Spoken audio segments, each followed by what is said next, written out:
a todas ustedes que nos hicieron favor también de conectarse pues vía remota a este evento híbrido que nos convoca hoy en la tarde, titulado Seminario Los obstáculos de la desigualdad, el reto de las políticas públicas, económicas, fiscales y sociales. El día de hoy pues nos acompañan expertas en el tema, amigas, abogadas, y que pues nos van a hablar desde su perspectiva cómo afrontar o qué es lo que ha generado la desigualdad en hombres y mujeres. La desigualdad vulnera las dignidades y para empezar, pues la dignidad humana tiene que construirse, y si nos encontramos con temas económicos, sociales, que impiden que la gente o las personas puedan desarrollarse ampliamente, pues estamos en un tema, en un terreno donde prácticamente nos volvemos en un campo de minado. En este sentido, pues para dar inicio a este seminario, hemos invitado a la doctora María Marván, secretaria académica del Instituto de Investigaciones Jurídicas, para que nos dé unas breves palabras de inauguración a este evento. Y pues muchas gracias, María, por haber aceptado inaugurarnos este seminario que consta de 2 sesiones por la tarde. Bienvenida, María. Muchísimas gracias. Me da mucho gusto inaugurar este seminario. Uno de los privilegios, y lo digo en serio, de la Secretaría Académica es que uno tiene un mirador especial de todo lo que sucede en el instituto, y la verdad es que es mucho, es muy interesante y es muy comprometido. Muchas veces hemos oído decir a nuestro director que la investigación que se hace en el instituto tiene que ser pertinente, tiene que ser equilibrada, tiene que ser justa y tiene que ser socialmente útil. ¿Qué puede ser más útil que una discusión sobre los obstáculos de la desigualdad, y más bien pensaría yo los obstáculos de la igualdad? Porque nuestra meta a conseguir evidentemente es una mayor y mejor igualdad. Y desde luego la igualdad está íntimamente relacionada con el diseño de políticas públicas. La desigualdad no es una casualidad, no es algo que simplemente sucedió sin que nos diéramos cuenta. Hay una serie de opciones que va tomando el Estado en términos del diseño de políticas públicas en las que se favorece la igualdad o se favorece la desigualdad. Se me ocurre pensar que en términos de políticas económicas tendríamos que pensar en aquellos estímulos que puede propiciarse desde el Estado, en el ámbito federal, en el ámbito estatal y en el ámbito local, que sirvan para propiciar el desarrollo, para invitar a la inversión pública, nacional y extranjera, para poder generar empresas e industrias que vayan generando empleos, que vayan favoreciendo el desarrollo. En términos sociales, y sé que me salté fiscales, pero adrede la quiero dejar para el final. En términos sociales, creo que es indispensable repensar los programas sociales. Soy de la idea de que mientras nuestros programas sociales estén diseñados para beneficiarios, poco vamos a lograr en términos de desigualdad, y lo único que se propicia en realidad es la generación de clientelas electorales, políticas, en fin, todo tipo de clientelas y manipulación de esos beneficiarios que consideran, por buenas o malas razones, tener derecho a estar recibiendo un beneficio directo del Estado. Pues déjenme decirlo de una manera muy fea, con solo estirar la mano. Creo que hay que repensar la lógica de los beneficiarios a los derechohabientes, por supuesto, para combatir y paliar la pobreza extrema, para combatir y paliar a los chicos y chicas que abandonan la escuela, por supuesto, para que la gente pueda transportarse a su trabajo, pero no en términos de una dádiva del Estado, sino de ser derechohabientes. Y ahí entonces sí entra el derecho al trabajo, entra el derecho a una pensión, entra el derecho a una seguridad social, etcétera. Dejo al último, no porque sean las menos importantes, sino por el contrario, creo que son las más importantes, las políticas fiscales. La única manera de lograr reequilibrar o equilibrar por primera vez las desigualdades, de disminuir el índice de Gini en una sociedad, es con políticas fiscales muy coordinadas y muy agresivas. Mientras no tengamos, yo no creo, pero estoy metiéndome en terrenos que no debería, porque tenemos aquí una de las mejores fiscalistas del instituto, yo no creo que necesitemos una reforma fiscal. Creo que hay que generar varias reformas fiscales en una concepción realmente global, en la que global no me refiero al mundo global, me refiero a una concepción integral, es mejor palabra integral, viendo la política fiscal que deben tener los municipios y por supuesto cada municipio o clase de municipio necesitaría políticas impositivas distintas, las políticas estatales y por supuesto una política federal que coordine a todas las demás. Mientras no nos demos cuenta que necesitamos hacer una gran reforma fiscal integral compuesta de varios elementos, difícilmente vamos a poder avanzar en un proceso de combate a la desigualdad y de tratar de ir disminuyendo las diferencias de tal manera que haya menos ricos extremos y por supuesto mucho menos pobreza extrema en términos cuantitativos y cualitativos.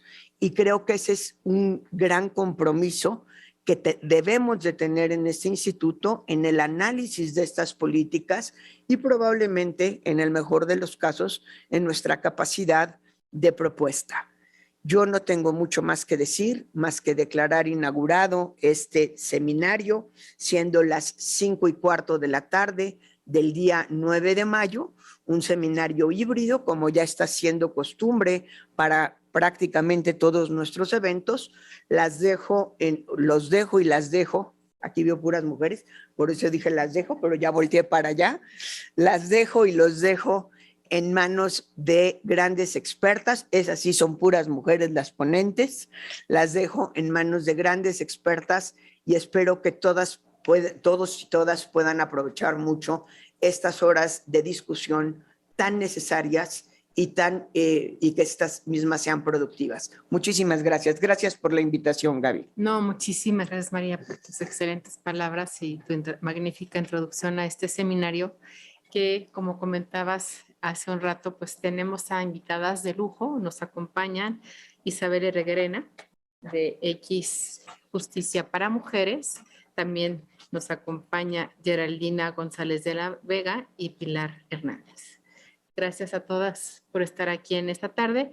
Y bueno, pues le daré, antes de dar el uso de la voz a cada una de ellas, la manera en que nos hemos, voy a leer brevemente sus semblanzas, muy corta, porque la verdad es que ellas se presentan por sí mismas. Creo que sus nombres hablan por la labor que han hecho en distintos ámbitos, académico, público y pues de organizaciones civiles. Creo que son personas, no creo, sostengo que son mujeres combatientes desde ese tipo de, desde sus propias trincheras. Y dicho esto, pues quiero presentar a Isabel Herreguerena, codirectora de X Justicia para las Mujeres. Ella pues tiene su doctorado en antropología social en la Universidad Iberoamericana y máster en Derecho en la American University Washington College of Law y la licenciatura en Derecho por el Instituto Tecnológico Autónomo de México. Muchísimas gracias, Isabel. También nos acompaña Geraldina González de la Vega. Actualmente se desempeña como presidenta del COPRED, Consejo para Prevenir y Eliminar la Discriminación en la Ciudad de México. Estudió la licenciatura en Derecho en la Universidad Iberoamericana, realizó una especialidad en políticas públicas por el Colegio de Abogados de Madrid y el Centro Universitario Francisco de Vitoria en Madrid. Tiene la maestría en Derecho Público por la Universidad Anáhuac del Sur. Muchísimas gracias, Geraldina, por estar con nosotros. Y pues por supuesto a nuestra queridísima colega y amiga María del Pilar Hernández. Ella pues es investigadora titularse de tiempo completo de este instituto, especialista pues sobre todo en Derecho Electoral, Constitucional, profesora y tutora de la División de Estudios de Posgrado de la Facultad de Derecho de la Universidad Nacional Autónoma de México, profesora del doctorado y maestría de la Facultad de la Universidad de Anáhuac, Campus Norte, y profesora de varias maestrías en diversas universidades en la República por convenio por el Instituto de Investigaciones Jurídicas y es pues doctora en Derecho Constitucional por la Complutense. Muchísimas gracias por estar aquí con nosotros y pues como normalmente las mesas que yo organizo pues se hacen a través de preguntas que nos ayudan a detonar el tema. El día de hoy pues nos convoca este seminario que se ha dividido en dos mesas. La primera mesa vamos a hablar de los obstáculos de la desigualdad y la segunda mesa va a acercar el tema del reto de las políticas públicas sociales, económicas y fiscales que se llevará a cabo el 12 de mayo. Así, pues vamos a empezar con esta pregunta. En verdad son varias preguntas que se hacen pues de forma muy general para abrir a debate. Son 15 a 20 minutos para después dar como esta réplica y luego pues tener un diálogo abierto con pues la gente que nos está viendo desde el vía remota, así como a la gente que nos acompaña el día de hoy en esta tarde en este auditorio. Ustedes como expertas en el tema de, pues, sobre todo igualdad, saben que a nivel convencional pues tenemos ya firmados y ratificados varios convenios, incluso tenemos del 190 de la OIT, ¿no? Tenemos pues marcos normativos que se han actualizado, jurisprudencia y también en las instituciones como en el caso de la COPRED, ¿no?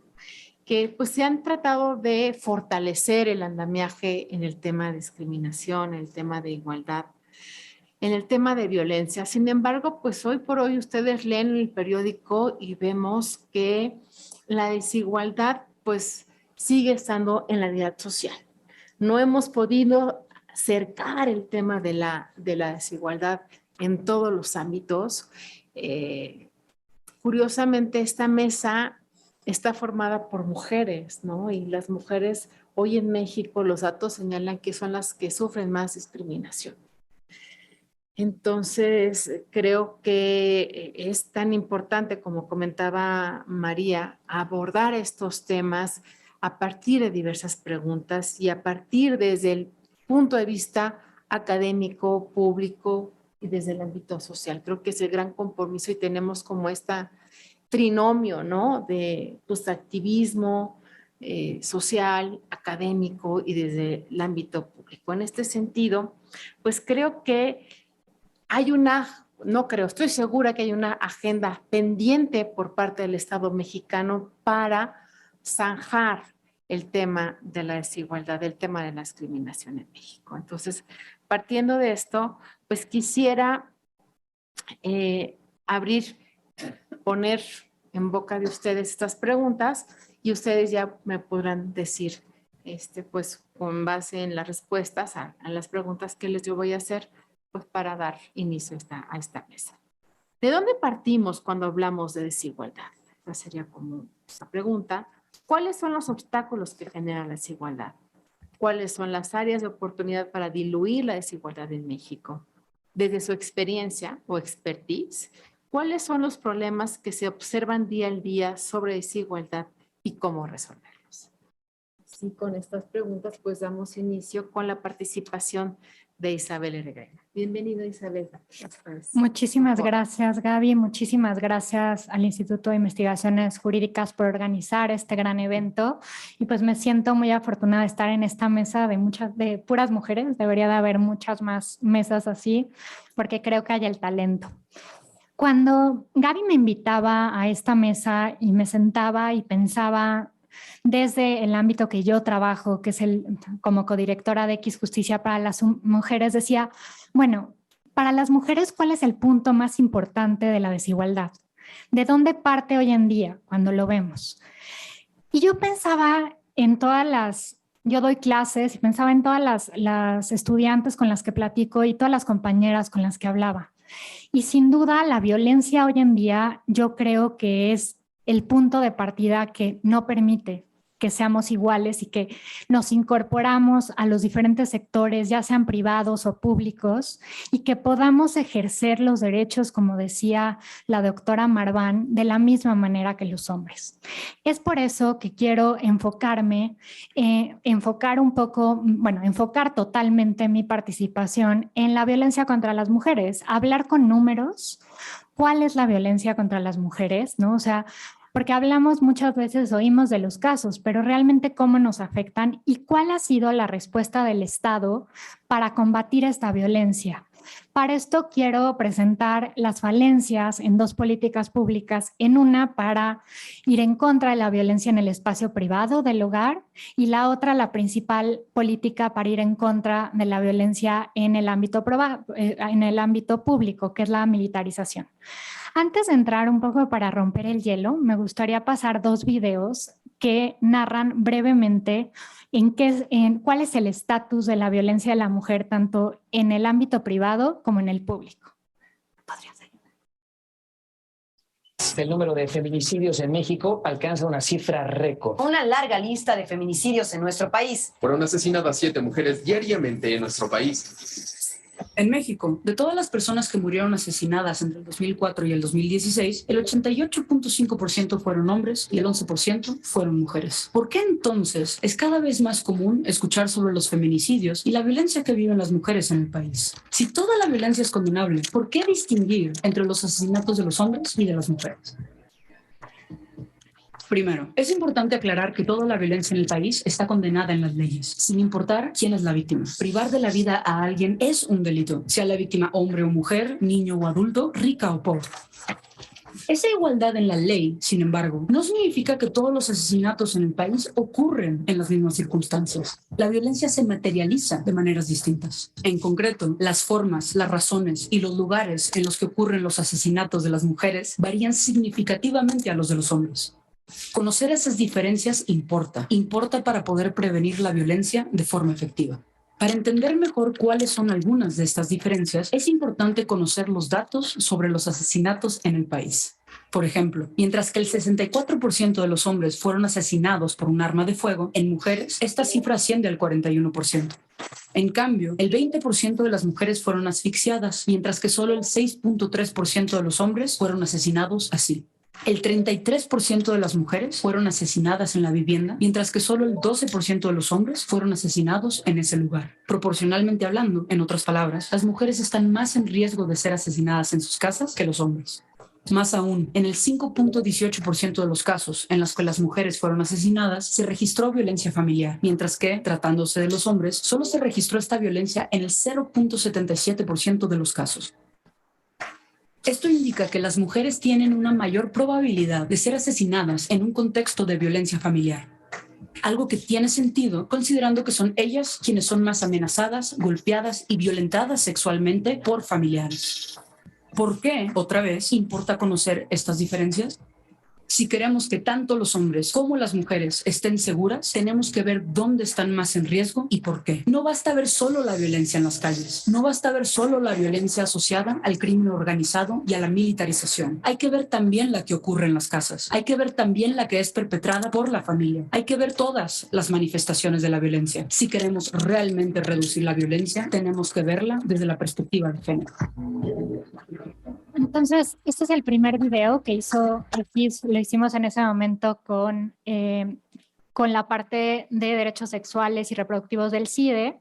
Y ahorita me gustaría pasar el segundo video, que también es rápido. Los asesinatos de las mujeres en México, no solo debemos hablar de la violencia en casa, sino también de la violencia armada y la guerra contra las drogas.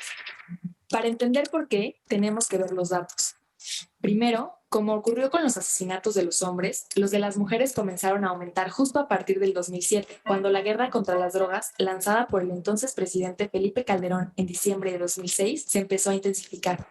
La tasa de asesinatos incrementó de 1.9 mujeres por cada 100.000 en el 2007 a 4.4 en el 2016.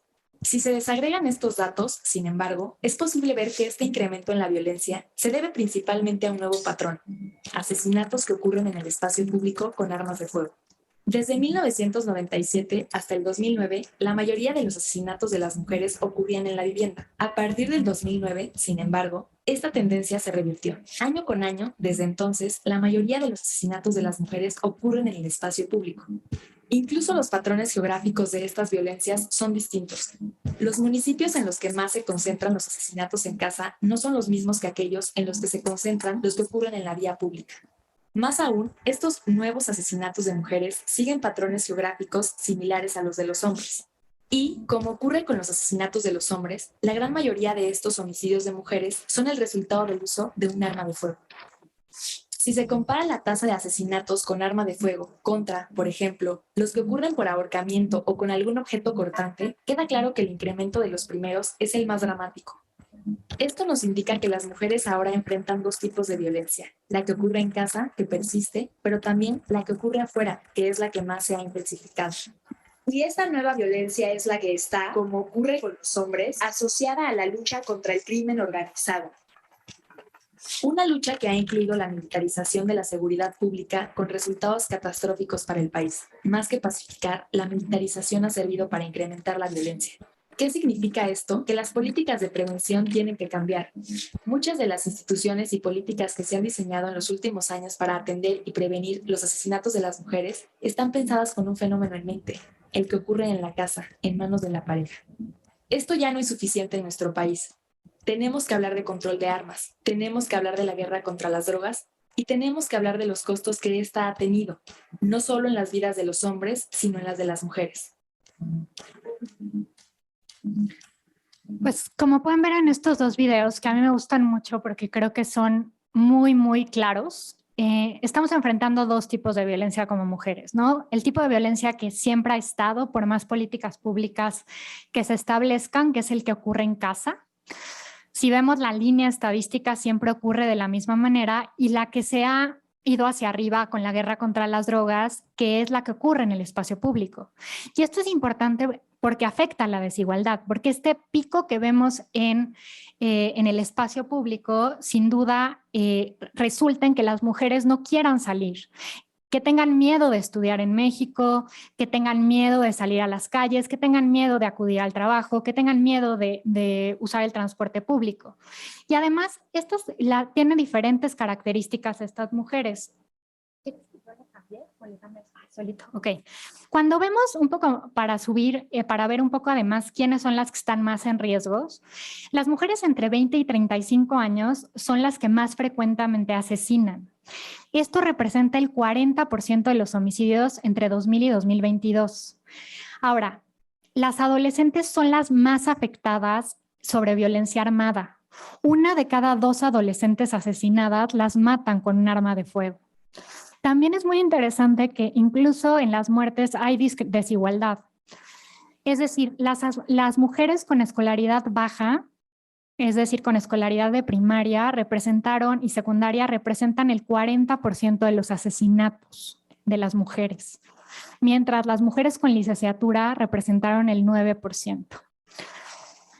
Si vemos geográficamente, de 2000 a 2017, Chihuahua fue la entidad con una tasa más alta de homicidios, tanto de mujeres como de hombres, mientras los hombres, la verdad es que no hay como este pico como en Chihuahua. Ahora, sobre las desapariciones, si podemos pasar a la siguiente diapositiva, podemos ver que a partir de 2007 se incrementan. O sea, imagínense que teníamos 242 mujeres desaparecidas en todo el país y entre 2006 y 2007 habrá que ver también cómo se contabilizan, pero suben a 1,429 mujeres. La desaparición de mujeres tiene un porcentaje de participaciones en total mucho más alto que en el asesinato de mujeres. Las desapariciones están entre el 25 y el 50% de la tasa nacional, depende del año. Del 2000 al 2020 tenemos 69,363 mujeres desaparecidas y las mujeres adolescentes entre 10 y 19 años representan el 58% de las mujeres desaparecidas. 7 de cada 10 mujeres desaparecidas en ese periodo fueron encontradas con vida y 1 de cada 100 fue encontrada sin vida. Yucatán y Guanajuato son los estados con mayores tasas de desapariciones y el 22% de las mujeres desaparecidas no han sido localizadas. Y bueno, nosotros hicimos un informe al que le llamamos las 2 pandemias y vimos que esto obviamente subió muchísimo, sobre todo la violencia en el hogar, porque se quedaron mucha gente con la persona que perpetúa la violencia. Entonces vimos que de marzo 2020 a abril de 2020 aumentaron los asesinatos de mujeres en un 2%, mientras los asesinatos de hombres redujeron al 0.2%. Quiero decir que todos mis datos están basados en el INEGI, cruzando datos tanto de SINAIS como de los censos de Procuración de Justicia y del Sistema Nacional de Seguridad Pública. Asimismo, la incidencia de los delitos de violencia de género creció 20.2% entre enero y junio de 2020, que fue cuando empezó la pandemia. Las llamadas de emergencia subieron en el 45% de enero a junio de 2019. Muchas de ellas fue el famoso debate que se dio con el presidente, que dijo que eran llamadas mudas, improcedentes. Nosotros hicimos una solicitud de información para ver cuál era, porque él dijo que el 90% eran llamadas improcedentes y al final nos respondió que realmente dijo que eran llamadas falsas y dijo que eran llamadas improcedentes. Claro, las llamadas improcedentes, de acuerdo a lo que toma el 911, son las llamadas mudas, que muchas veces, o incompletas, que muchas veces realizas si estás en el cuarto y entra la persona que te está perpetrando la violencia y cuelgas, ¿no? Además, la Red Nacional de Refugios, que es la red más importante, superó el récord al atender a 12,710 mujeres, niñas y niños a través de llamadas y mensajes de auxilios. Y bueno, representa el registro de mayor aperturas de investigaciones penales por violencia familiar. También es muy importante decir este dato que no sabemos por qué, pero la violencia familiar es el delito que más se denuncia y que menos sentencias tenemos. ¿El por qué? No lo sabemos todavía. Eso nos hace decir que a lo mejor los ministerios públicos no hacen caso, a lo mejor los jueces no aplican la perspectiva de género. No tenemos claro, pero ese es un dato que tenemos claro. Además, tenemos una justicia, pues que solo el 5% de las mujeres mexicanas víctimas de violencia denuncian, y México es uno de los 10 países con mayor impunidad, ¿no? Que también es un dato que también dice, bueno, ¿por qué no están denunciando? También es muy importante ver la confianza que tienen en la judicatura o en las personas juzgadoras, ¿no? 1 de cada 7 personas confían en las y los jueces y 7 de cada 10 personas consideran corruptas a las personas juzgadoras. Entonces, también vemos que no hay una confianza en la judicatura como tal. Y vemos un problema, que es lo que voy ahorita a abordar, donde también la judicatura se ve rebasada por mucho trabajo, ¿no? O sea, vemos que en México existe 2.17 personas juzgadoras por cada 100,000 habitantes, mientras otros países tienen 17.83 juzgadores por ese mismo número. Y ahora me gustaría hablar sobre la política pública que se crea después del famosísimo caso Campo Algodonero y los problemas reales, un poco enfrentando, ¿no?, las áreas de oportunidad que se tiene. Los centros de justicia para las mujeres es un lugar donde en el mismo lugar encuentras todos los servicios. Es decir, puedes acudir a ayuda psicológica, puedes acudir a una ludoteca donde puedes poner a tus hijos mientras vas a los servicios, puedes ir a asistencia legal y tiene un área que llaman de empoderamiento. En lo personal a mí no me gusta la palabra empoderamiento, pero me gusta lo que hacen porque les dan capacitaciones y además tiene una bolsa de trabajo. Y esto es muy importante porque en el trabajo que yo hago muchas veces las víctimas de violencia no quieren denunciar al padre de sus hijos y muchas veces existe un tema de codependencia económica que no les permite salirse de esta situación. Entonces, los centros de justicia reconocen el acceso a la justicia más allá de, acudir a un tribunal donde las puede revictimizar. Entonces, aquí pueden ver que tiene asistencia médica, atención psicológica. Entonces, de principio, pues, y tiene albergues temporales, suena muy bien. Sin embargo, si quieren pasamos a la siguiente, porque ya voy en mi tiempo un poco más. Siguiente. Cuando nosotros nos pusimos a analizar, pues veíamos que había muchísimas diferencias en los centros de justicia. Hoy en día existen 55 centros de justicia en todo el país y nos dimos cuenta que era porque no tenían un marco jurídico igual y que eso lo hacía muy complicado. No estoy diciendo que el marco jurídico vaya a resolver todo, pero por lo menos se debe partir de eso y de ahí podemos exigir. Por ejemplo, los centros de justicia son creados por acuerdos y decretos de los gobernadores, fiscales o procuradores. ¿Esto qué quiere decir? Que como los crean, así los pueden desaparecer. El segundo punto es que no cuentan con los elementos básicos como objetivos, funciones y requisitos de las directoras, que hacen muy complicado, hacen que la elección de estas directoras también pues sea por cuestiones políticas y no necesariamente por sus habilidades. También vimos que ¿a quién dependen? Bueno, aquí la mayoría depende de la Procuraduría y la Subprocuraduría. Esto es complicado porque lo que pasa es que todo lo quieren llevar a lo legal.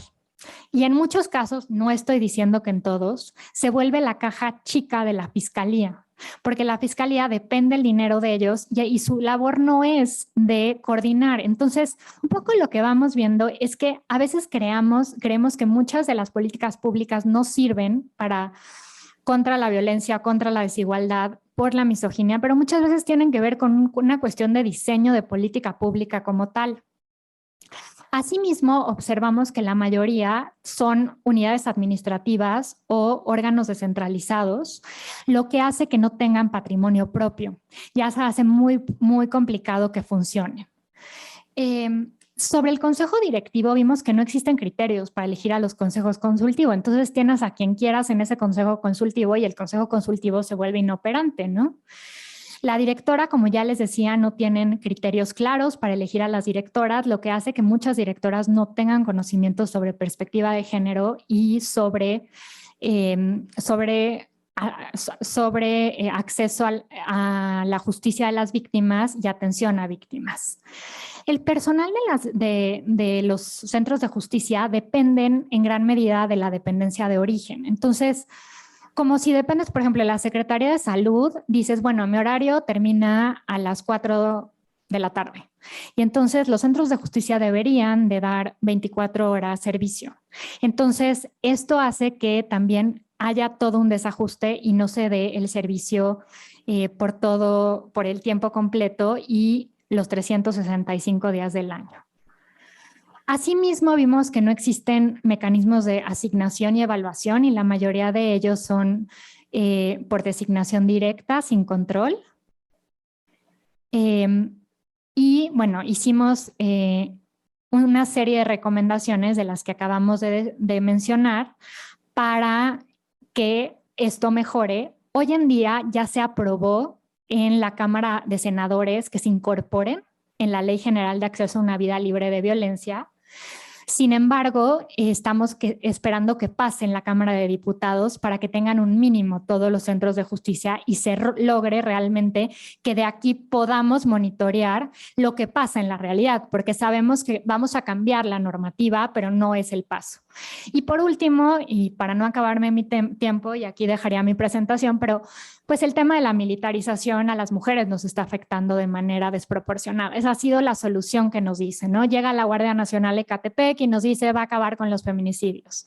Lo cierto es que no. Cuando vemos la encuesta nacional de población penitenciaria, vemos que el 41% de las mujeres encuestadas declararon haber sido torturadas sexualmente por la Marina, las que fueron detenidas por la Marina, y 21% las que fueron detenidas por el Ejército.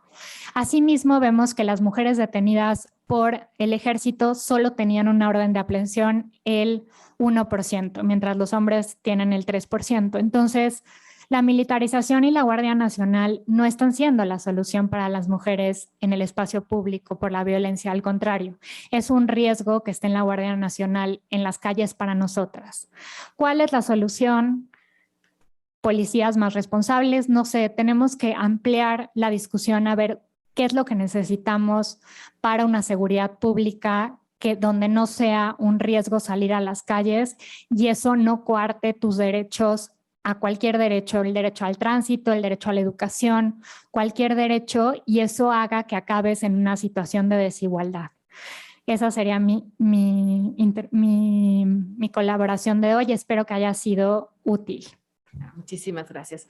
Pues los datos que nos das son alarmantes. Creo que has puesto en la mesa un tema que a todos nos llega de cerca, los feminicidios, el Estado militar y pues el tema del diseño de las políticas públicas. Creo que esto nos va a ayudar a abrir también el debate con las demás colegas. Geraldina, por favor, si eres tan amable. Sí. Perfecto, muchas gracias. Pues muchísimas gracias, Gaby, por la invitación. Me da mucho gusto estar aquí en el instituto. De verdad, siempre es un gran honor y un gran gusto estar aquí y sobre todo compartir con mis colegas y con las personas que nos acompañan en las dos modalidades, porque bueno, pues ya sabemos que esto ya llegó para quedarse y la verdad es que nos parece que además es un formato que le permite a muchas personas acercarse a estas mesas, a estos eventos. Lo que nos presenta Isabel, pues evidentemente nos coloca en una situación, pues de pronto, no sé, como quizá usar desolación, ¿no? De pronto resulta verdaderamente, pues no sé si triste, pero al mismo tiempo nos deja una sensación de impotencia, ¿no? Esta condición de desigualdad, pero además de violencia hacia las mujeres, ¿no? Y el primer video a mí me gusta mucho, que además es la voz de Estefanía Vela, quien siempre presiona con esa pregunta. Me encantó, no lo conocía, lo voy a buscar ahora para usarlo, porque la verdad es que siempre es ese. ¿Por qué si son tan pocos con respecto a los hombres tendríamos que preocuparnos? Y bueno, yo iba a dar como un paso hacia atrás, justo en la pregunta que nos hacías, la primera, ¿no? ¿De dónde partimos cuando hablamos de desigualdad? Porque me parece que es muy importante justo, bueno, primero colocarnos en qué estamos entendiendo por desigualdad, ¿no? Yo creo que es muy importante situarnos en que estamos hablando de lo que ya decía la doctora Marván, estamos hablando de la igualdad, ¿no? Estamos hablando de un principio normativo transversal a nuestras normas constitucionales fundamentales, que lo que hace precisamente como principio normativo es indicarnos un camino del deber ser, ¿no? No es un principio descriptivo, primero porque no somos iguales y eso está bien, la diversidad hay que celebrarla, siempre decimos eso desde el COPRED, pero además porque no tenemos los mismos derechos, no tenemos el mismo acceso a los derechos, más bien dicho, sí tenemos los mismos derechos, pero no tenemos garantizada el acceso a estos de la misma forma, precisamente porque somos diferentes. Y lo que hace este principio de igualdad es proteger la diferencia y prohibir que con base en esas diferencias se nos niegue el acceso a los derechos.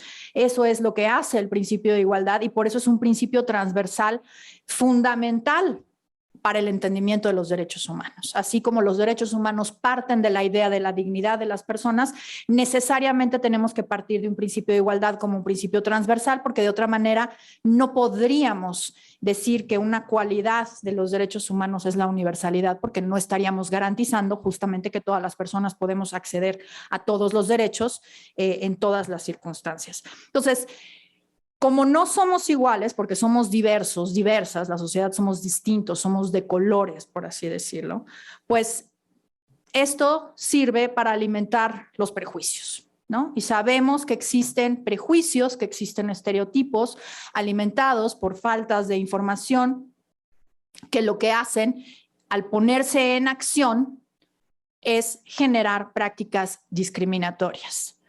Desde un lenguaje discriminatorio, discursos de odio, la exclusión, la discriminación, las prácticas violentas y el exterminio. Esto estoy, por supuesto, citando a un experto en la materia de los prejuicios, pero me parece que es muy ilustrativo para entender esta escala, cómo los prejuicios en acción son precisamente lo que nos lleva a la desigualdad. ¿Y por qué nos lleva a la desigualdad? Porque no todas las personas acceden en igualdad de circunstancias a los derechos, porque hay quienes consideran que las mujeres debemos quedarnos en casa a cuidar, ¿no? Por poner un ejemplo, como el patriarcado controla las vidas de las mujeres y nos acaba matando si es que se nos ocurre salir a trabajar, o salir a divertirnos, o salir a hacer el mandado o lo que sea que queramos hacer en las calles. Pero también esto sucede con muchísimos otros grupos de atención prioritaria, con los niños, las niñas, les adolescentes, los jóvenes, las personas mayores, las personas con discapacidad, las personas en situación de movilidad, las personas de la comunidad LGBT, las personas pertenecientes a comunidades indígenas, las personas afromexicanas o afrodescendientes, las personas de religiones minoritarias, etcétera. Entonces, esta desigualdad fundada en prejuicios está intrínsecamente ligada a la desigualdad económica, porque si miramos quiénes son las personas más pobres, generalmente vamos a encontrar que son personas pertenecientes a estas personas que pertenecen a estos grupos desiguales, a este sistema de castas o de subordinación. Entonces, si miramos la discriminación desde esta perspectiva estructural y no individual, no es un señor en un restaurante que le niega la entrada a esa pareja gay, no es un cadenero el que le dice a la persona con un cuerpo no hegemónico que no puede entrar, no es el condominio en una zona privilegiada de la Ciudad de México que dice que las trabajadoras del hogar no pueden caminar por las calles. Es un sistema arraigado estructuralmente en nuestras normas jurídicas, sociales, económicas, políticas, etcétera. Y esto, pues precisamente va generando estos sistemas de opresión y de subordinación que llevan a la pobreza. Entonces, de ahí tenemos esta desigualdad económica. Entonces, la desigualdad fundada en los prejuicios y la desigualdad económica, pues se encuentran unidas en una cadena. Y lo hemos visto ahora, y voy a pasar en un momentito más a eso, con la pandemia. Entonces, precisamente cuando la doctora Marván hablaba sobre la política fiscal y esta urgente redistribución, pues me parece que precisamente esa es una de las medidas urgentes que hace falta tomar. Hoy en la mañana tuvimos la primera sesión de un simposio sobre corresponsabilidad laboral y familiar en el COPRED. Y precisamente pues hablábamos sobre la urgencia del Sistema Nacional de Cuidados y cómo no ha avanzado el Sistema Nacional de Cuidados precisamente porque se requiere una política fiscal nueva que pueda financiar todo un sistema que permita que el cuidado no siga descansando en las mujeres y que no siga feminizando la pobreza, porque precisamente por eso existe este concepto. No son las mujeres quienes, al dedicarse al trabajo de cuidado no remunerado, que equivale más o menos entre el 22 y el 23% del PIB, por supuesto esto no se cuenta, pero se sabe, gracias a que se han hecho los estudios, continúan en pobreza. Entonces, la desigualdad económica golpea a estos grupos de atención prioritaria o históricamente discriminados precisamente porque con base en esos prejuicios no se permite que la redistribución llegue a ellos, a ellas, a ellas para que podamos generar una sociedad igualitaria y una sociedad justa. De acuerdo con los últimos datos de Coneval, sabemos que en México entre 2018 y 20 la pobreza aumentó del 42% al 44%, es decir, pasó de 51.9 millones de personas a 55.7 millones de personas. Y entre estas, no tengo el porcentaje en este momento, es lo que estaba buscando en el teléfono, pero sabemos que la mayoría son mujeres, porque ya nos lo había dicho el Coneval años antes.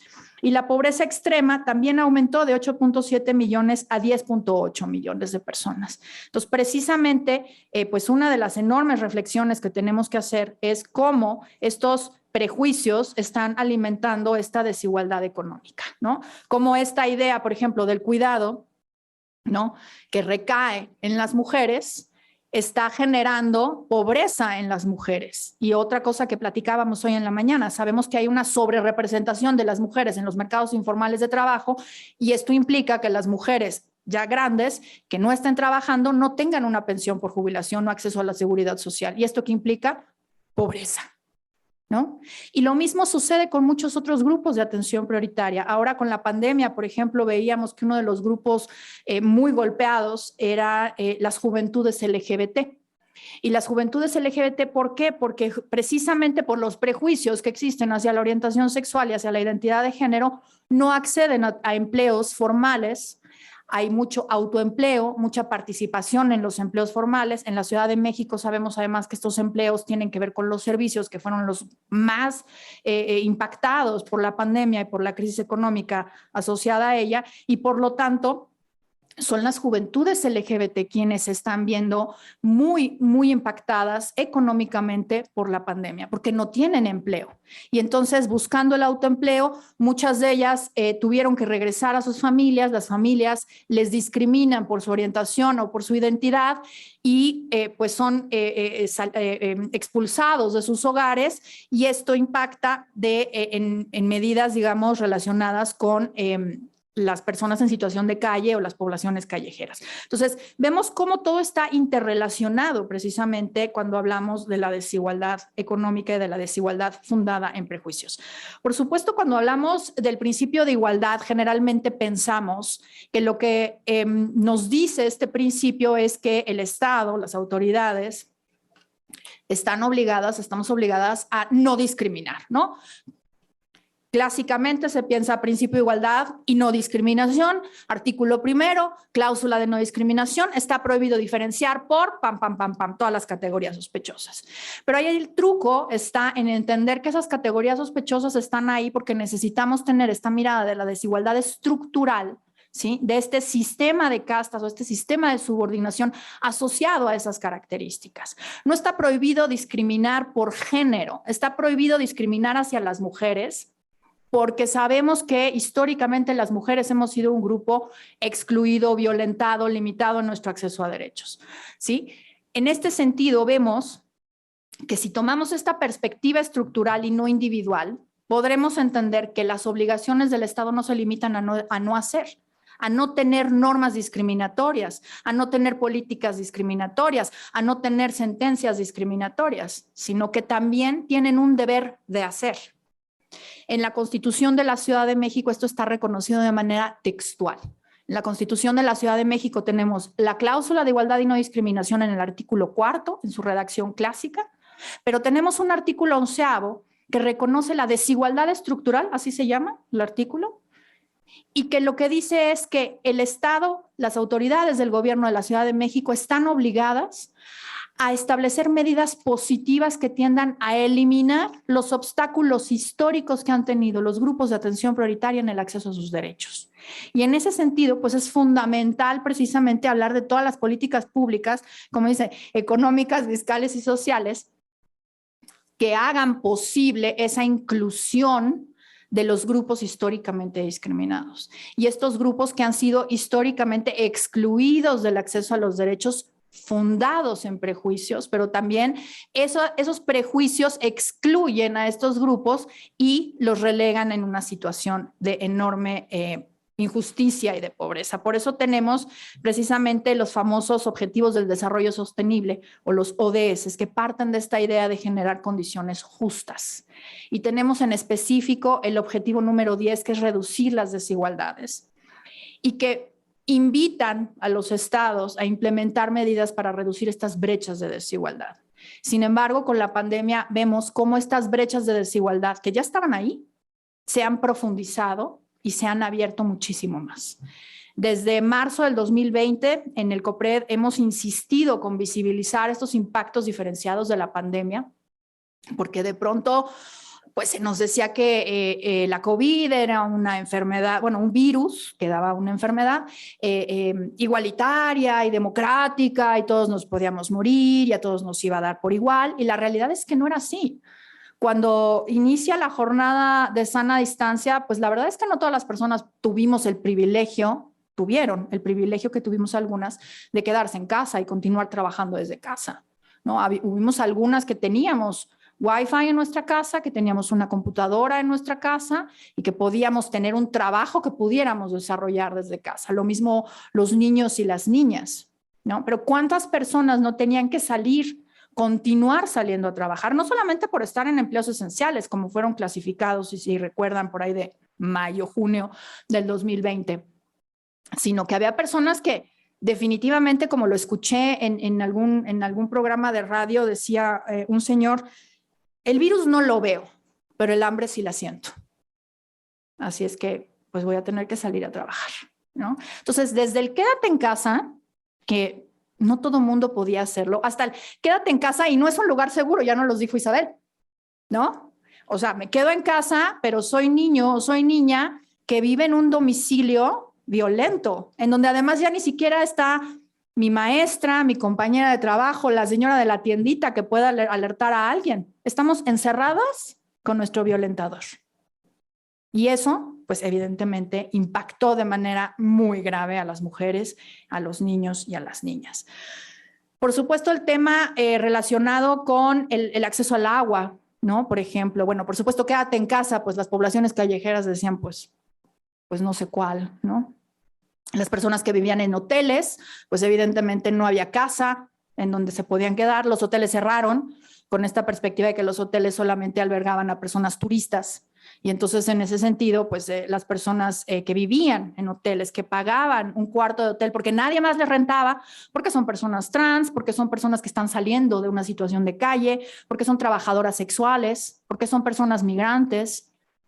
Todas estas personas se quedaron sin casa. Entonces, quédate en casa, pues no era una opción. Acceso al agua, pues lo mismo, ¿no? Las personas que están en calle, se cerraron muchos negocios a los que podían acceder a los baños para bañarse, para limpiarse. Las fuentes se secaron, ¿no? Entonces, ni siquiera había un acceso al agua. Ponte un gel o ponte un cubrebocas, pues digo, definitivamente era imposible. En las cárceles, ¿no? Acceso al agua, cubrebocas, distanciamiento social, en fin, como todas estas medidas pretendidamente neutrales tenían unos impactos diferenciados gravísimos en muchas de las poblaciones de atención prioritaria porque realmente no estábamos pensando en ellas, porque se estaban estableciendo medidas que efectivamente no discriminaban. Pues decían, quédate en casa, pues todos, pónganse un cubrebocas, pues todos, lávense las manos, no se acerquen, no se saluden, tosan así. Pero en realidad no están tomando en cuenta estos contextos de desigualdad en que viven ciertos grupos que se encuentran en una situación de subordinación y que hay que tomar en consideración para que precisamente estas medidas de política pública no les impacten de maneras graves. Y bueno, desde entonces, en mayo del 2020, tuvimos una serie de conversatorios que desembocaron en el primer informe de impactos diferenciados de conversaciones con organizaciones de la sociedad civil, y que precisamente lo que buscaba era visibilizar cómo en 4 ámbitos: salud, vida libre de violencia, acceso a una vida digna en donde incluíamos vivienda, alimentación, trabajo y acceso a la información. En estos 4 rubros platicábamos con organizaciones de la sociedad civil para que pues, nos dijeran cómo estaban las cosas previo a la pandemia y cómo las estaban viendo. Mayo de 2020. Para agosto publicamos este informe y veíamos pues que ya los retrocesos y las limitaciones en el acceso a muchos de estos derechos pues resultaban alarmantes, sobre todo, por ejemplo, en temas relacionados con la salud. Personas mayores, personas con discapacidad, mujeres embarazadas que no sabían a dónde ir a parir porque hubo reconversión hospitalaria y no había certeza en la información. Personas indígenas que no entendían qué pasaba porque no había una traducción a lenguas indígenas con respecto a las medidas que nos daban todos los días. ¿Se acuerdan que veíamos una conferencia de prensa todas las noches para ver qué pasaba y cómo iba evolucionando esto? Las personas indígenas no tenían ni idea. Las personas sordas hubo un tiempo que tampoco. Se tuvo que ganar un amparo para que hubiera un intérprete en lengua de señas todas las tardes en esas conferencias. Entonces, en estos impactos, pues hemos insistido. El año pasado levantamos una encuesta de seguimiento, otra vez con organizaciones que respondieron 43 organizaciones de la sociedad civil, esta encuesta para darle seguimiento a cómo íbamos con la implementación de estas políticas públicas en estos 4 rubros. Y desafortunadamente en muchos temas la respuesta de estas organizaciones es que no ha habido avances o ha habido retrocesos con respecto a los accesos a la salud, con los accesos a justicia, por ejemplo, a cuestiones relacionadas con políticas públicas para vivir una vida libre de violencia, relacionadas con el acceso a la información, relacionadas con la vida digna y relacionadas con el cuidado, con los cuidados. Y bueno, no les voy a leer cada una de estas porque ya se me acaba el tiempo, pero decirles que estamos por presentar este informe. Y pues la idea es, termino con la última pregunta, creo que era la última, la que nos hacías, que cuáles eran las áreas de oportunidad, ¿no? ¿Cuáles son las áreas de oportunidad para diluir la desigualdad en México? Yo creo que la pandemia sí podemos ver algo, no voy a decir bueno, porque no es algo bueno que hizo, pero nos permitió visibilizar mucho la desigualdad que ya existía en este país. Me parece que cada vez se conversa más sobre esta desigualdad, cada vez la gente toma más en consideración y siente más empatía precisamente ante estos grupos que han sido duramente impactados por la pandemia, no solamente por las medidas a las que me refería hace un momento, por supuesto, de las jornadas de sana distancia que cerraron muchos empleos. Tenemos un informe también relacionado con la presencia de las mujeres en los mercados laborales y veíamos cómo cayeron la presencia de las mujeres en el trabajo, en el empleo, precisamente porque las mujeres primordialmente se dedican a empleos informales en sector servicios, que fue el más golpeado en la Ciudad de México. Hoy presentábamos el informe de seguimiento y vemos que ya hay una recuperación y que ya hay mucho más mujeres trabajando y que además afortunadamente no hubo un impacto diferenciado hacia las mujeres madres con hijas pequeñas. Entonces, vemos que en este sentido hay buenas historias, pero yo creo que el área de oportunidad es ese. Ya vimos que necesitamos tener medidas de primera velocidad, así como cuando manejas en estándar, ya no se maneja en estándar, pero bueno, yo sí aprendí en estándar, y vas a subir una subida, pues hay que meterle primera para que suba. ¿Qué tiene que hacer el Estado para evitar precisamente que en un momento de crisis, porque no va a ser la única, desafortunadamente, la que nos vamos a encontrar, ¿qué tiene que hacer el Estado? ¿Qué tiene que implementar? ¿Qué tiene que tomar en consideración? ¿Y cómo tiene que diseñar esas políticas públicas para que no tengan estos impactos diferenciados? Porque es muy fácil sentarnos en un escritorio y decir, pues cierran los hoteles, que ya no venga el turismo. Pues es que no son los turistas los que están en esos hoteles. Estás dejando a cientos o miles de personas sin un hogar, que es cuando lo que quieres es que se guarden, ¿no? ¿Cómo le vamos a hacer para que las personas que viven al día, que son millones en nuestro país, puedan sobrevivir? ¿Cómo le vamos a hacer para que, aunque tengamos que proteger la salud de todas las personas que dan una atención relacionada con la justicia y con la seguridad pública, pues continúen con ese servicio, ¿no? De pronto, hoy la secretaria de las Mujeres nos comentaba que continuaron atendiendo los temas de las lunas que hay en la Ciudad de México por vías de WhatsApp y de teléfono, y que el equipo les decía, es que estamos 24 horas conectadas y pues también necesitamos pues el derecho a la desconexión, porque cuando estamos presencialmente no estamos atendiendo de esa forma cada persona, ¿no? O sea, obviamente hay espacios donde se tiene que atender justo porque estamos hablando de temas de violencia, ¿no? Pero a lo que voy es, no es la misma persona la que está todo el tiempo continuamente dando esa atención. Entonces, ¿de qué manera podemos continuar garantizando los derechos de poblaciones en situación de vulnerabilidad, de poblaciones en profunda desigualdad, en una situación de subordinación perpetua? ¿Y cómo podemos hacer para que estas políticas públicas realmente lleguen a ellas y no sean diseñadas desde un escritorio en donde normalmente no vemos, quienes estamos en esta parte del escritorio, nuestro privilegio, no vemos cómo al diseñar determinadas políticas estamos impactando de manera desproporcionada a otras poblaciones? Y bueno, pues con eso yo creo que aquí la dejaría y pues seguimos. Gracias. Ay. Muchísimas gracias, Seralina. Creo que has puesto, al igual que Isabel, en la mesa temas tan profundos como el tema de la informalidad en México. De acuerdo con datos del INEGI, existen 29 millones de personas en informalidad.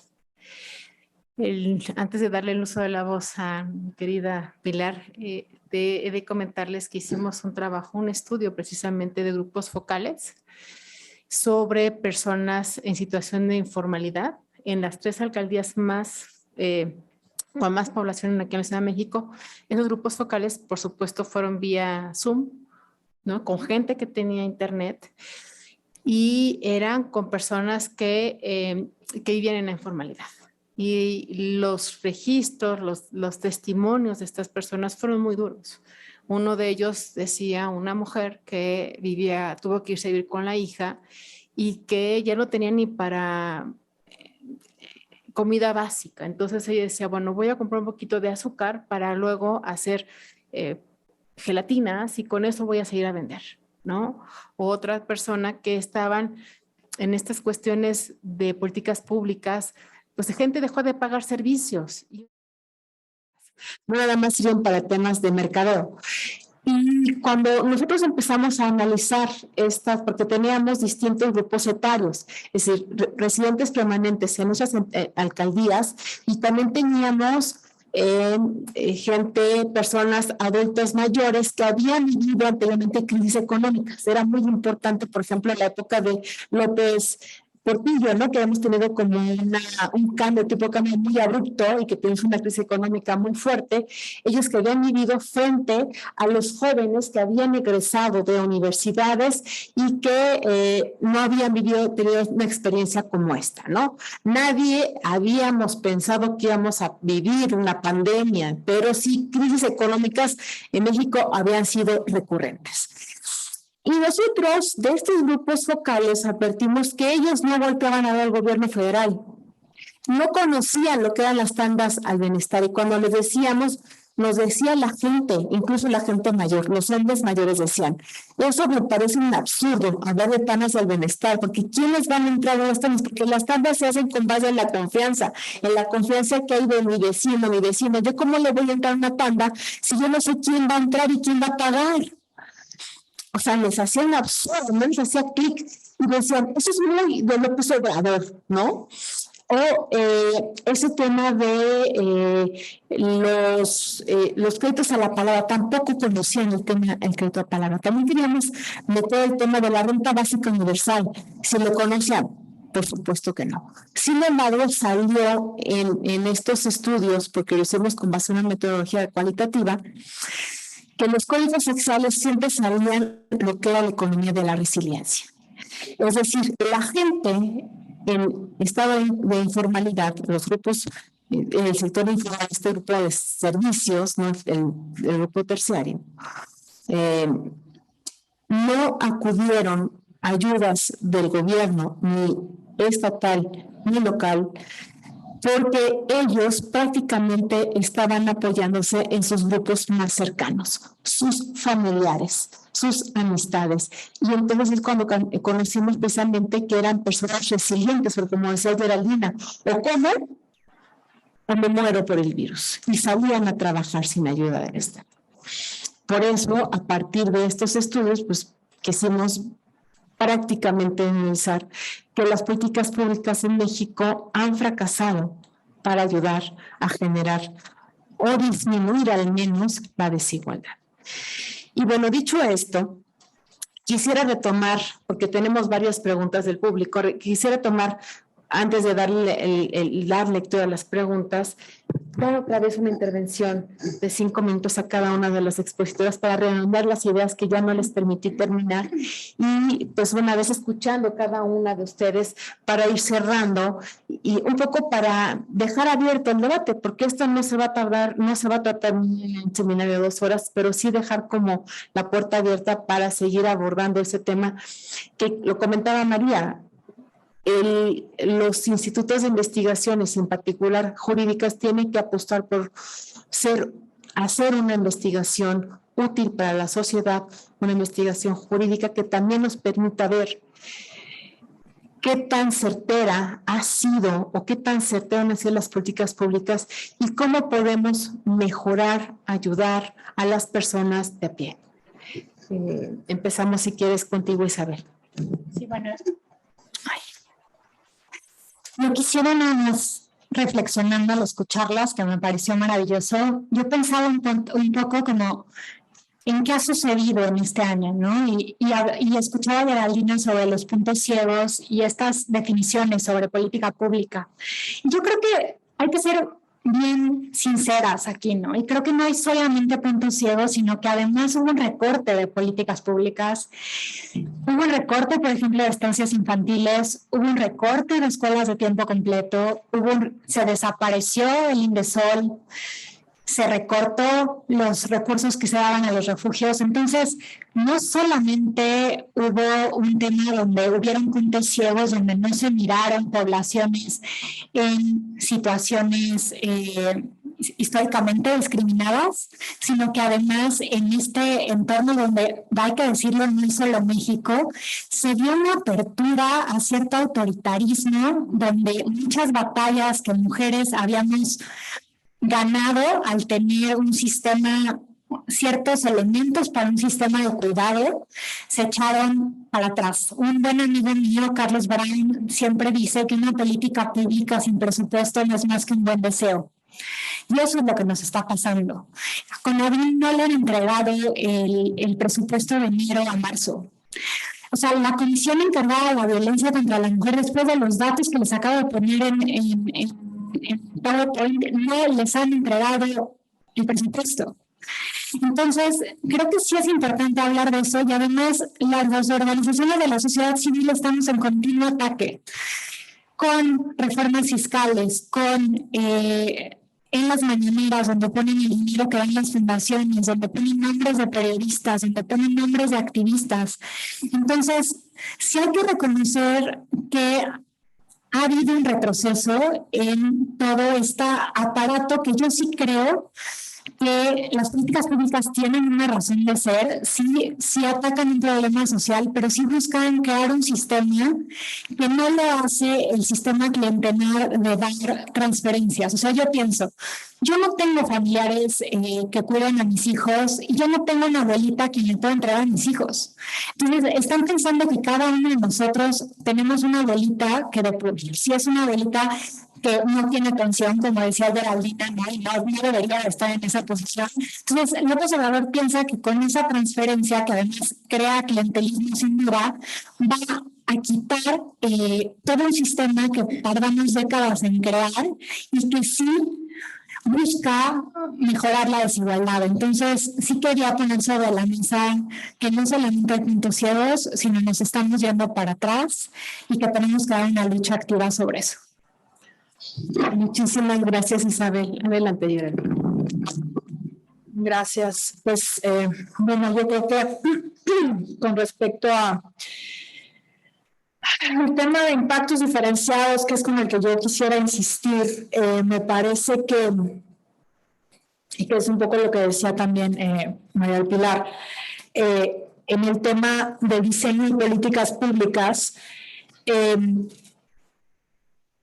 atender al diagnóstico, atender al diseño, me parece que de pronto nos está faltando esa fase, digamos, de la política, ¿no? O sea, diseñar medidas en el aire, por así decirlo, o diseñar medidas de pronto, decía yo, desde nuestro escritorio, no resultan las medidas apropiadas porque se necesita tener un diagnóstico claro de cuál es el problema, ¿no? Ya lo explicaba muy claramente María del Pilar en el tema de las políticas públicas, para qué sirven resolver un problema público. Si no definimos bien cuál es el problema público, pues no podemos diseñar una política que dé en el blanco, ¿no? Vamos a estar tirando por todos lados, pero no necesariamente resolviendo ese problema. Pero lo que dice Isabel, si tenemos esa fase, bien, pero no tenemos un presupuesto adecuado, pues difícilmente vamos a poder resolver el problema. Y al final del día, ahí es donde está realmente nuestro problema. No estoy hablando de tantos problemas, pero pues es la verdad. Al final del día, creo que la cuestión de la redistribución la cuestión del dinero, pues es donde está el quiz del asunto. O sea, podemos hablar mucho tiempo sobre cómo le vamos a hacer para reducir la desigualdad, cómo le vamos a hacer para reducir la discriminación, cómo le vamos a hacer para que esas mujeres viven violencia en sus hogares, puedan salir de esos hogares y puedan ir a un lugar en donde en algún momento las puedan atender. ¿Cómo le vamos a hacer para que no recaigan todos los cuidados sobre las mujeres? ¿Cómo le vamos a hacer para que tengamos servicios de salud adecuados para todas las personas en todas las condiciones? Porque necesitamos tener servicios que no discriminen, ¿no? Pero necesitamos entonces capacitar a las personas, pero para poder capacitar a las personas, pues también necesitamos presupuesto. ¿Y cómo le vamos a hacer para que llegue la información a todas las personas? Porque de pronto pensamos que si lo ponemos a través del Twitter, pues a lo mejor va a llegar, pero no necesariamente todas las personas tienen acceso a una red, ni a un celular o a una computadora, en fin. O sea, ¿cómo le hacemos para resolver todas esas problemáticas cuando tenemos un problema de dinero? Entonces, creo que de pronto no sé cómo resolver esto, pero creo que al final del día uno de los temas que planteabas, Gaby, que es justamente las políticas fiscales, pues me parece que de pronto quienes nos dedicamos a estos temas, y yo levanto la mano de pecadora en ese sentido, dejamos de lado el tema fiscal. Nos parece quizá demasiado, y lo digo con honestidad, aburrido, árido, de pronto dices, ay, ¿qué me voy a meter con el tema de los impuestos, no? Pero es que si no le entramos a los temas impositivos, si no le entramos a los temas fiscales, si no le entramos a los temas de la redistribución, difícilmente vamos a poder resolver todos los otros problemas y todas las otras cuestiones que a lo mejor nos parecen más atractivas a quienes nos gusta el tema de la desigualdad, el tema de los derechos, el tema, ¿no?, de género, en fin. Si no le entramos a esos, pues estamos como bordando en el vacío, ¿no? Porque al final del día podemos tener un diagnóstico, podemos tener una solución, pero pues no la podemos aterrizar, porque pues ahí está, pero pues no puede accionarse, ¿no? Entonces esa sería mi reflexión. Tendríamos que tener y poner muchísima atención al tema fiscal para poder realmente hacer algo de todo lo que quisiéramos poder lograr. Gracias. Gracias, Geraldina. Por favor, Pilar. Sí, yo solo quisiera abundar voy a ir de atrás para adelante. Gaby nos planteó una pregunta muy, muy estimulante, que dice, desde su experiencia, ¿cuáles son los problemas que se observan día a día sobre la desigualdad y cómo resolverlo? Yo lo traduciría a esta parte de las políticas públicas. Yo me permití no solo leer la metodología, ya les dije, incluso de los objetivos del milenio, ¿no?, de desarrollo sostenible, sino la Agenda 2030, que obviamente se lanza en el 2015 y que tiene precisamente entre sus metas la reducción de la brecha de desigualdad.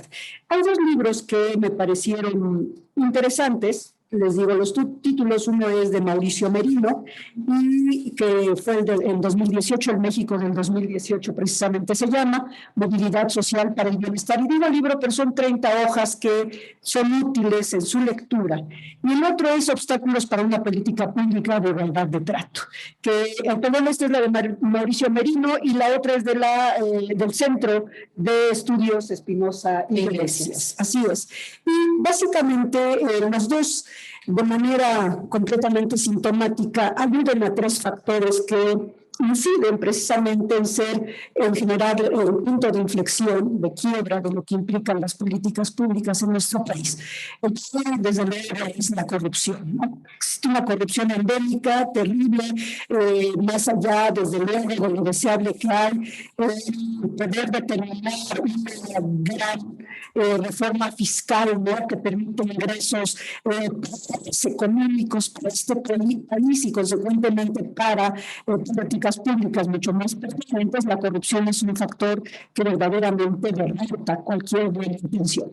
La segunda, aquí de manera también más sintomática en todos nosotros, en un grupo de estudio que ahora mismo encabeza el doctor Jesús Orozco Enrique en relación con el fortalecimiento del Tribunal Electoral del Poder Judicial de la Federación, es algo que preocupa mucho porque cada vez se vuelve más evidente, que es la ausencia de verdaderos perfiles de una carrera, de una estructura civil de carrera del funcionariato. Porque esto es importante, porque en la medida que no existen perfiles verdaderamente formados en el diagnóstico y entendido en la evaluación de las políticas públicas, de en dónde verdaderamente cómo se tiene que incidir para poder convertir esta brecha en estándares horizontales de acceso en la igualación de capacidades, consecuentemente, pues obviamente se suma a este punto de inflexión. Y la tercera, que es precisamente y va de la mano con la corrupción, que es el sistema de fincamiento de responsabilidades. La política pública no prosperó, uy, qué pena, ¿no?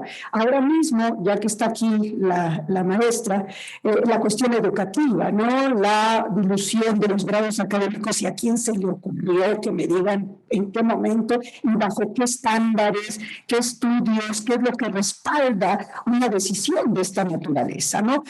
Consecuentemente, no hay, incluso en términos propiamente orgánicos de entidades y dependencias de las administraciones públicas, tendría yo que decir, evaluación verdaderamente del desempeño. No me interesa si tuviera yo que hablar del Poder Judicial, no me interesa la numeralia que me avientan todos los años, sea la Suprema, sean los tribunales superiores, no me interesa la numeralia, me interesa que me digas cualitativamente qué resoluciones han incidido en eliminar o en reducir la brecha de desigualdad, la brecha de pobreza, la brecha o más bien la incidencia en términos de violencia contra las mujeres, contra las niñas, contra los niños, entre otros sectores, ¿no? Hay grandes pendientes, desde luego. Y solo termino, Gaby, para no abusar de todo esto, en lo que había yo hecho de la ruta metodológica, ¿no? El primer paso, obviamente, es en razón de la materia que puede ser, desde luego, alimentación, salud, vivienda, educación, provisión de servicios, agua, alumbrado público, alcantarillado, acceso a derechos, entre otros.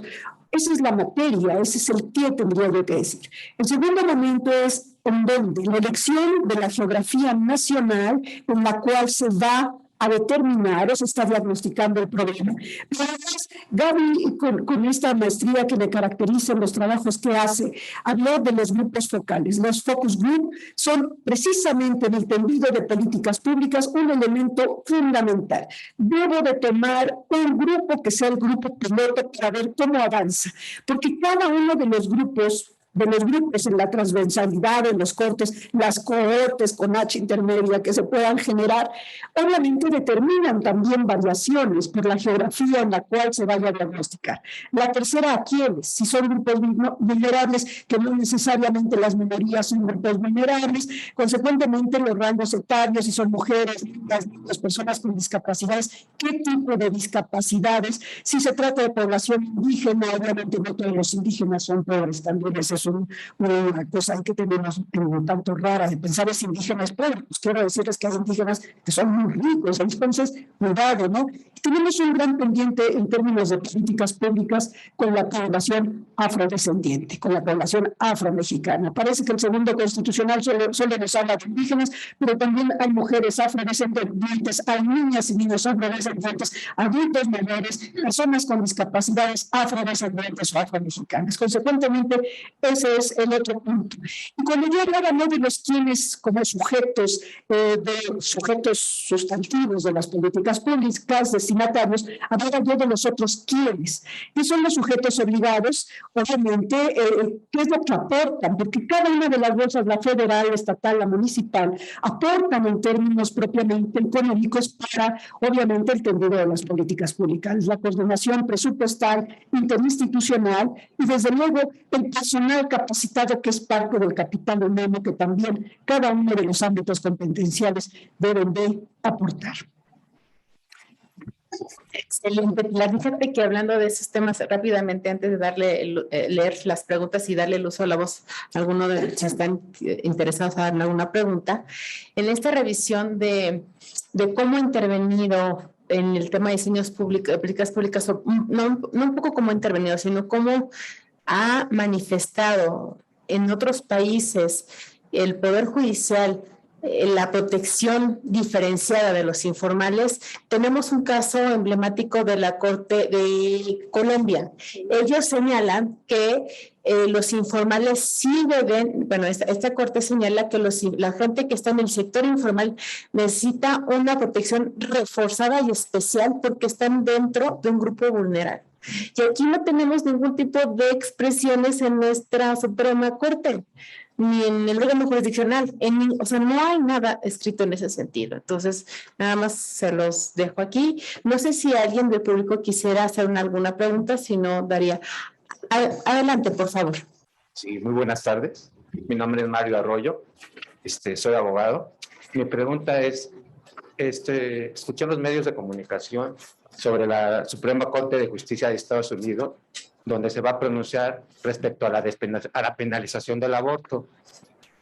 Y se ha filtrado de que el pronunciamiento va a ser la penalización. Entonces, ¿cómo nos podría afectar aquí con tanta lucha que se ha dado para que un pronunciamiento como ese sea tan catastrófico para nosotros? Pues Pilar, por favor. Bueno, Pilar. ¿Cómo dijiste que te llamas, perdón? Yo quiero que entre Geraldina, Isa y Gaby me destrocen ahorita. Sí, quiero que me hagan garras. No, no es verdad, es un poco para darle más bien ganas. Fíjense ustedes que pues yo soy de Derecho Constitucional, ya lo dijo la doctora Gaby. Desde que se analizaron las reformas al Código Penal de la Ciudad de México con Rosario Robles como regente o como jefa de gobierno de esta ciudad, una de las grandes sentencias que en todo el mundo han servido obviamente como el faro para la resolución de la libertad decisoria de las mujeres fue el caso Wade versus Roe. Pero el caso Wade versus Roe es un caso de fraude a la ley.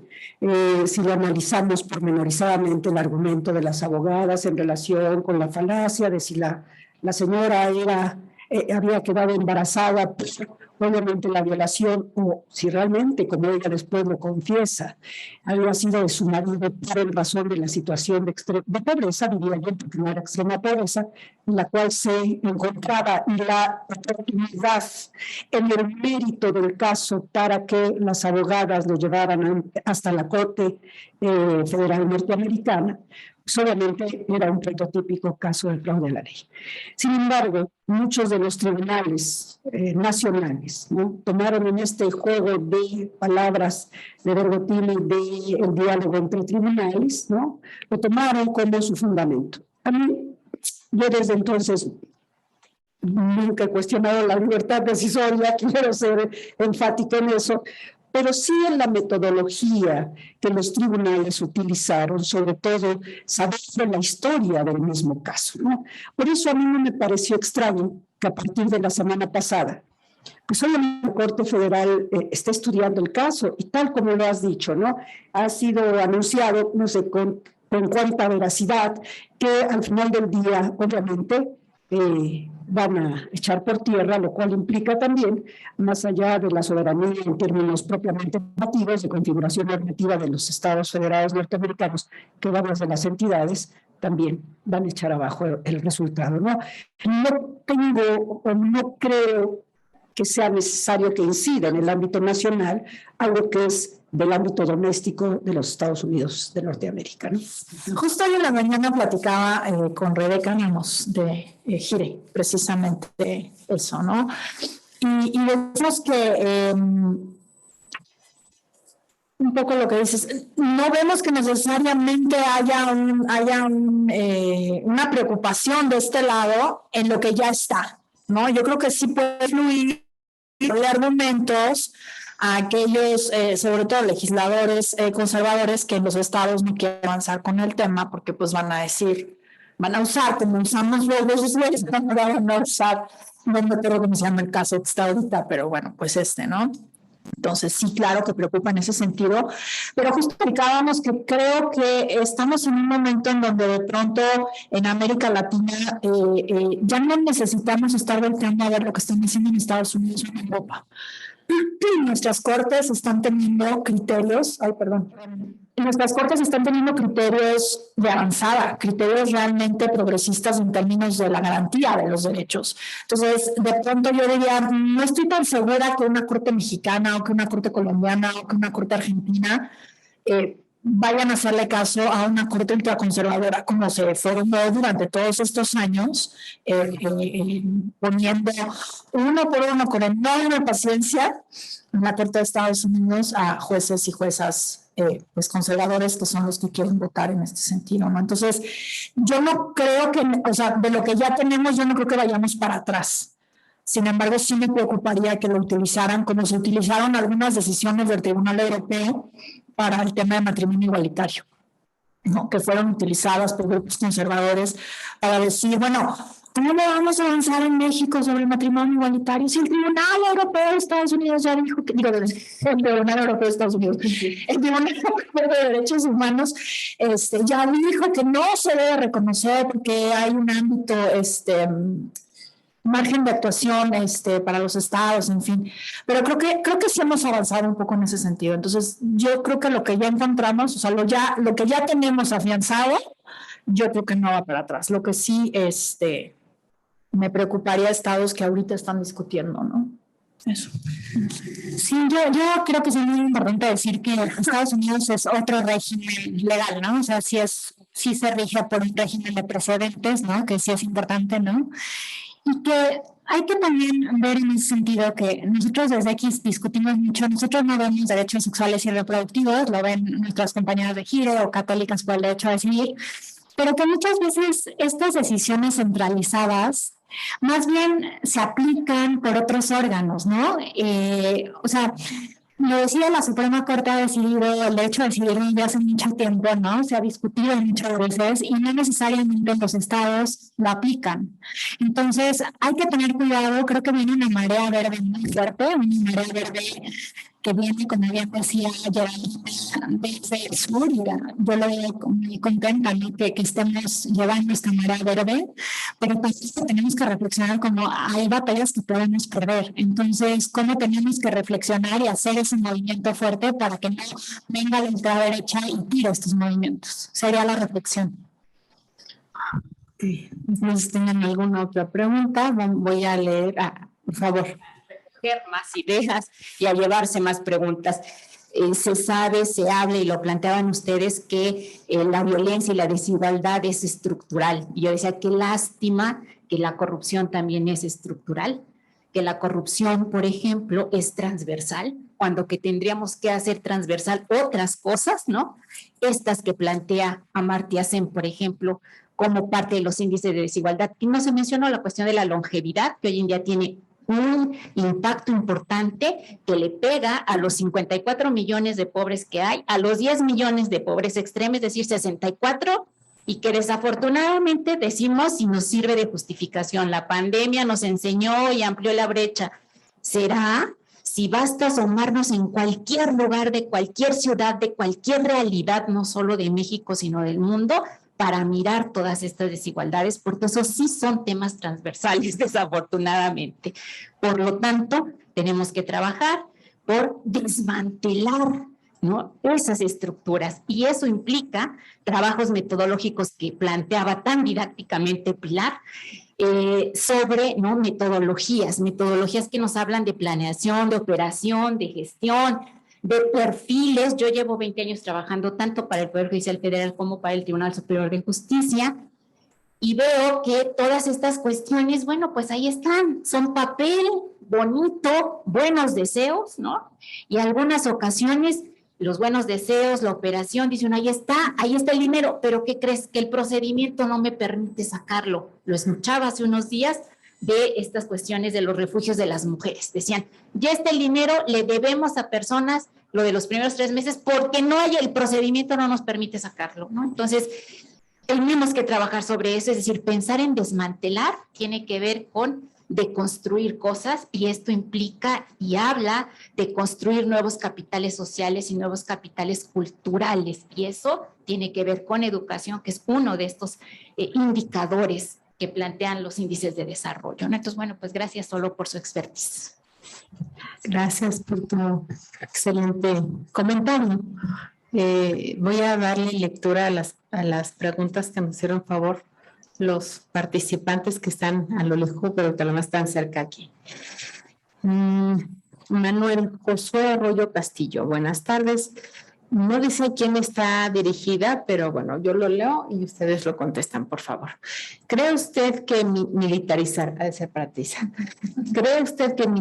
el país de forma improvisada, como la Guardia Nacional, fue detonante para la ola de violencia que se vive, o en dado caso, esto es un rango que ya se esperaba por la evolución nacional de la delincuencia?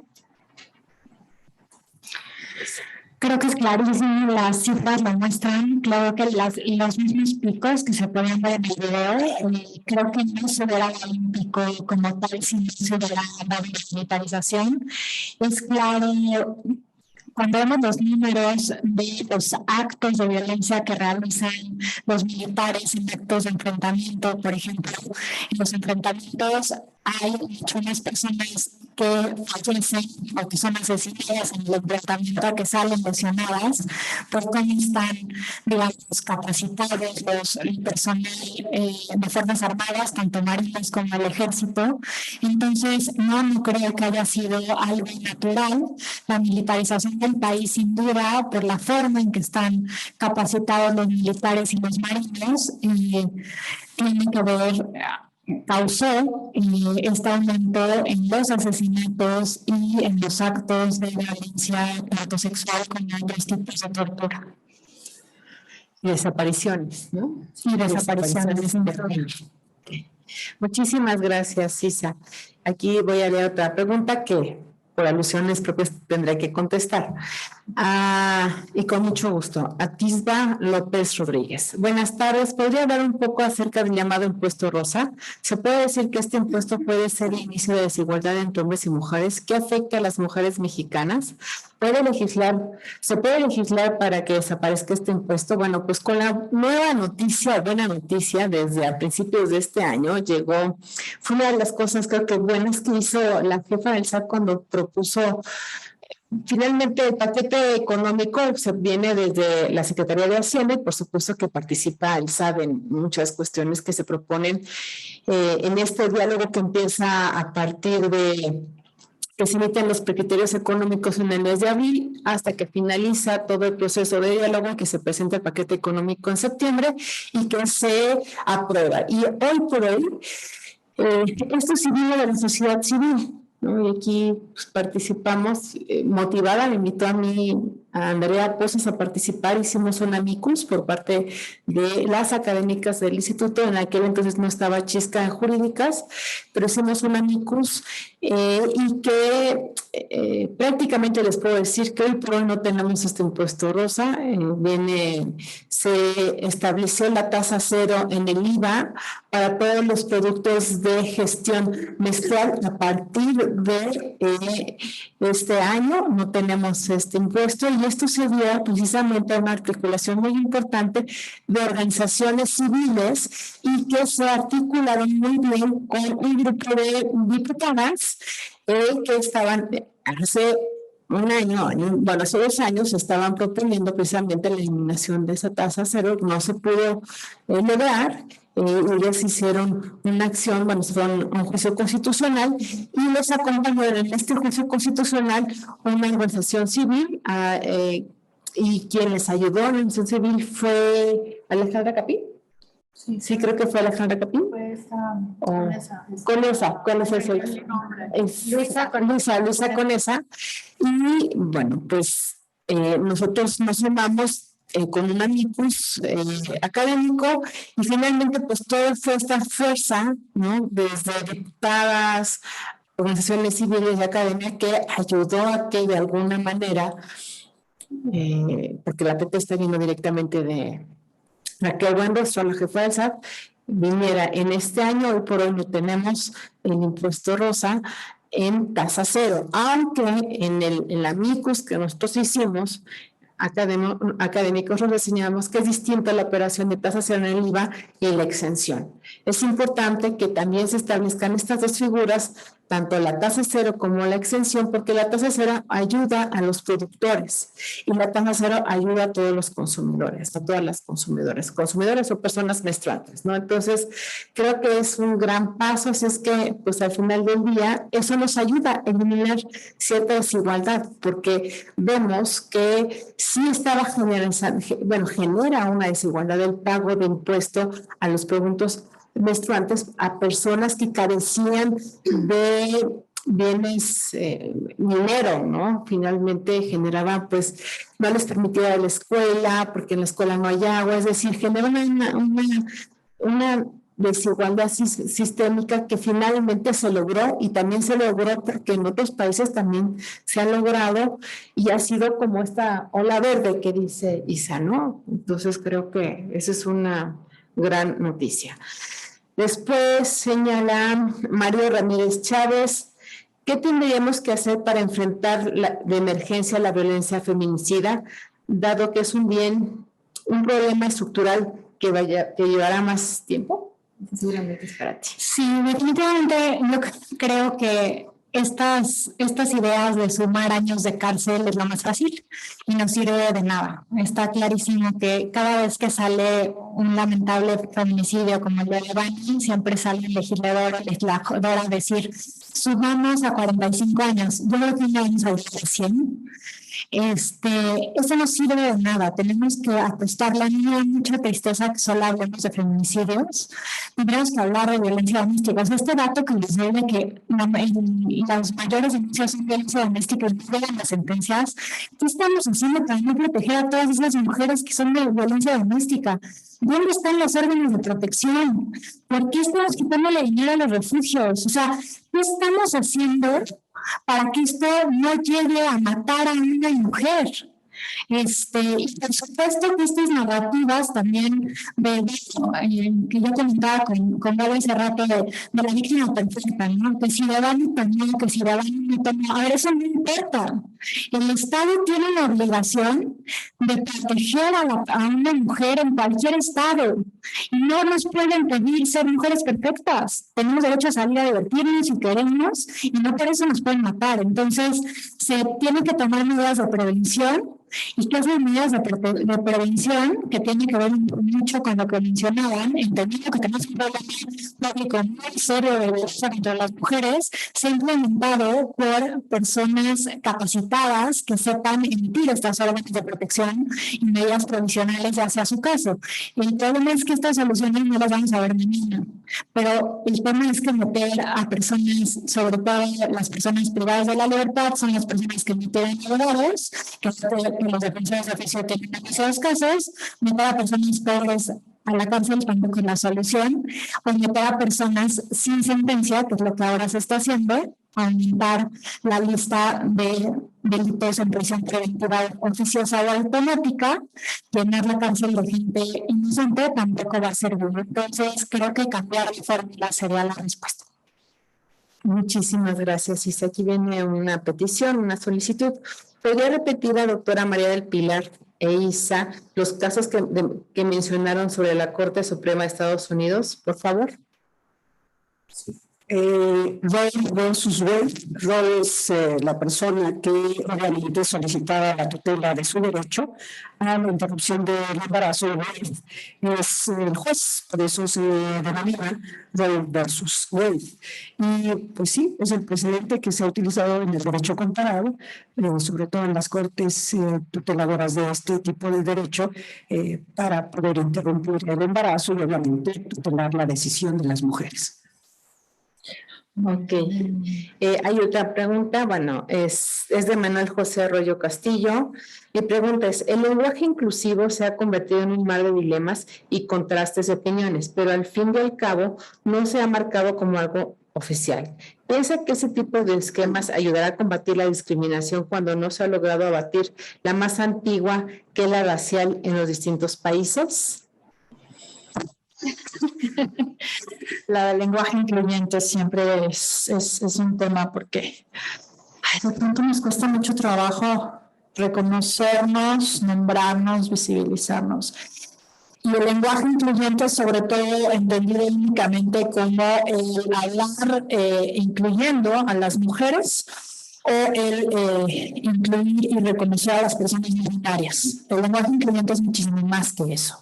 El lenguaje incluyente pasa por hablar sobre las personas que forman parte del esfuerzo de atención prioritaria, hablar de personas afrodescendientes, hablar de personas indígenas con los nombres con los que las propias personas solicitan ser nombradas, personas mayores y no adultos, personas con discapacidad y no discapacitados, etc.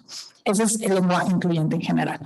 El tema del lenguaje incluyente cuando hablamos de mujeres, cuando hablamos de personas no binarias, de pronto se cree que lo que estamos pidiendo es que todo el tiempo hablamos de las estudiantes y los estudiantes, los alumnos y las alumnas, los presentes y las presentes, ¿no? Y en realidad el lenguaje es muchísimo más rico que eso. Podemos hablar, por ejemplo, del funcionariado, de las personas funcionarias públicas, de las personas ¿no? Tratar de ser un poquito más creativos y creativas con el lenguaje para incluir a todas las personas, porque claramente cuando no se nombra algo, cuando no se nombra a alguien, se invisibiliza, ¿no? Y hay una frase por ahí que dice justamente, ¿no? Que cuando no se reconoce a otras personas a través de nuestro lenguaje, pues las estamos invisibilizando y no las estamos tomando en cuenta. Había una anécdota muy linda de un pequeño en Finlandia. En la escuela le preguntaron que qué quería hacer de grande y le dijo a su maestra que él quería ser presidente, pero pues que eso no se podía porque solo había presidenta. Y es eso, justamente. Hay un video también que utilizamos mucho para las clases de capacitación que damos en el COPRED, y es una dinámica con pequeñitos de kinder, en el que les dice la maestra, dibujen, está en inglés, entonces ahí es donde está el truco, y les habla de persona cirujana, una persona bombera y una persona policía. Y obviamente los niños dibujan a puros hombres. Y cuando entran por la puerta, una mujer bombera, una mujer policía, y es una mujer pilota, porque vienen con cascos y con cubrebocas, y cuando se descubren, los niños se quedan muy impresionados. Y es eso, si no nombramos, no lo vamos a reconocer, y entonces no creemos que podemos acceder a esos oficios en estos casos de los ejemplos que estoy poniendo. Con el tema del lenguaje que reconoce a las personas no binarias, yo lo que siempre digo es, si yo les pido que me digan Gera y que no me digan Geraldine, y me siguen insistiendo cuando digan Geraldine, pues de pronto pues ya te pedí que me llamaras así y no cuesta ningún trabajo. Pues es lo mismo con una persona no binaria. Si nos pide, como en el caso que vimos, que fue viral, de un alumno que pedía a su profesor que le llamara alumno, y el profesor necio dijo no, y te voy a seguir llamando como a mí me da la gana, pues eso es violento, eso es muy violento, y no nos cuesta ningún trabajo nombrar a las personas en ese sentido. Finalmente, no existe una autoridad del lenguaje. El lenguaje lo vamos moldeando las personas. La RAE lo que hace es recoger lo que está sucediendo en la sociedad y medio decirnos qué es lo que tenemos que hacer, pero la RAE es un conjunto de señores que están en España y que quieren venirnos a decir cómo utilizar el lenguaje que utilizamos todos los días. Y de pronto se admiten ciertas palabras como vamos a hacer un pero no se quiere admitir autores, porque hay autores español, lo vamos a dañar irremediablemente. Si el lenguaje no fuera moldeable y no lo utilizáramos las personas y lo fuéramos realmente moldeando como la plastilina, pues estaríamos ahorita hablando en español antiguo de muchos siglos, o quizá ni siquiera nos estaríamos entendiendo con lo que estoy yo diciendo. Entonces, el lenguaje es eso, es moldeable, pertenece a la sociedad y vamos designando y vamos nombrando, y ya la indicación que siempre hacemos es a nombrarnos todos y todas y todos para precisamente reconocernos y garantizarnos derechos y dignidad sobre todo. Muchísimas gracias y terminamos con una última pregunta. Creo que ha sido una mesa, a mí me ha encantado porque es mi primera mesa presencial y en casa, entonces para mí ha sido realmente muy enriquecedor. viene Elisa Carvajal Ocampo. ¿De verdad la pandemia trajo consigo el incremento de violencia familiar o solo evidenció lo que ya existe en el hogar? Pues los números dicen claramente otra cosa. Yo creo que al estar con tu violentador encerrado, sí suben las denuncias de violencia familiar. Esto es a nivel nacional, ¿no? Porque hubo todo este debate en Ciudad de México donde mejoraron el sistema de denuncias y por mejorar el sistema de denuncias, pues dijeron, eso quiere decir que sube la violencia. No, en el caso de Ciudad de México sí mejoró el sistema, y en el caso nacional no, sí subió las denuncias de violencia familiar. Están los números en los censos. Los censos, el INEGI le pide a los ministerios públicos, dame los números de denuncias que has tenido sobre este delito, y el INEGI dijo que no habíamos tenido tantas denuncias en 2020, tuvimos 25% más que en todos los años anteriores. Entonces, no creo que sea un hecho. Yo creo que se quedaron muchas mujeres encerradas con sus violentadores o las personas que las violentan usando el lenguaje inclusivo, tratando de no utilizar el sustantivo. Y pues gracias a eso sí subieron los números de violencia doméstica, lamentablemente, y con eso también los feminicidios. Pues les agradezco a todas, todos y todes estar en esta tarde, el lunes 9 de mayo, a todos los que están directamente en la plataforma digital. Ustedes hacen vivos estos eventos sin sus preguntas, sin su participación, sin su entusiasmo, pues no sería nada la universidad. Nosotros nos debemos a ustedes. Y por supuesto a las expositoras, María Pilar, muchísimas gracias. Tiralina, muchas gracias, Isabel. Y pues nos estamos viendo a la siguiente. Nos vemos la próxima sesión, que es el próximo jueves. Recuerden que están convocados Leticia Bonifaz, Luis Raúl González Pérez, Patricia Cursain, y nos está moderando Shiska. Entonces, las dos, y les vemos el próximo jueves aquí por la tarde. Y que tengan muy buenas tardes. Hasta luego.